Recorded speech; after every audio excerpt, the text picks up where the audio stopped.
Got that. Okay. So Chloe, we used to call this advanced meridians. Now it's called inner cultivation. So why the shift? Yeah. So, after the 5 elements meridian class, which really gives everybody the foundation for understanding the 5 elements and the 12 meridians, it was very clear that we needed something more. So I began by pulling things together and called it the advanced meridians. But I still wasn't satisfied, because really the advanced meridians, for me, it needed to go deeper. And as I read and studied, I realized that depth was the inner cultivation. That for the ancients in China, the most important thing was about accessing and developing and living from our true inner nature. And so this is really then what I began to see was that this is called inner cultivation. It is about how do we cultivate our inner nature.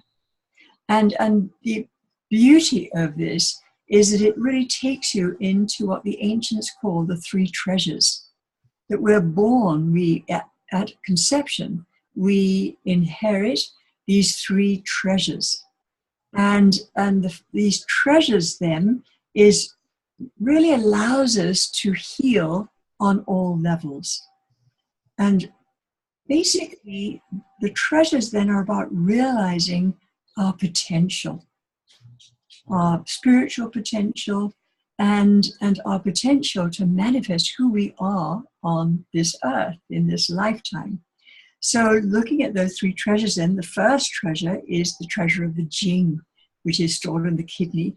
And the kidney then is our inherited life force. And once we use up this life force, it's done. So if we deplete this life force, we get sick. Once it's completely depleted, we die.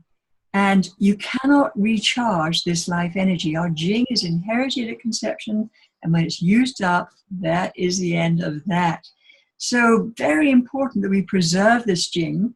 And we'll, of course, in the home study, you learn about what it is that allows us to preserve our Jing rather than wasting it. And so that's the first of the treasures. The second treasure is Shen, which is stored in our heart. And it's really the creative spark, the heavenly impulse. And if you think of the Jing as being the seed that's planted in the earth, but without the sun, that seed is never going to sprout, it's never going to grow. So the Shen then is the sun, it's that heavenly impulse, and the Jing is the earth, the seed planted in the earth, heaven and earth coming together, the yin and the yang. And so the Shen then, again, these 2 together, it allows us to manifest our potential, it allows us to achieve what we're meant to be achieving in this life. And the third treasure is our Huan Qi. And you have the yin and the yang qi or qi. And this is more on the physical level. Basically, the yang qi is about warmth and movement and activity. And the yin is about coolness, the bones, the liquids in the body, the blood, the lymph, the saliva. And keeping these in balance is what allows us to stay healthy. So they're very much related actually to the Jing. They merge out of the Jing. But we'll talk about that a lot more in the home study. I really like that concept of the treasures. I think that's a really wonderful addition to the advanced meridian. It's beautiful when you kind of get the depth of these 3 treasures, that we're meant to be manifesting these 3 treasures in ourselves and in our life. Yeah. Yeah.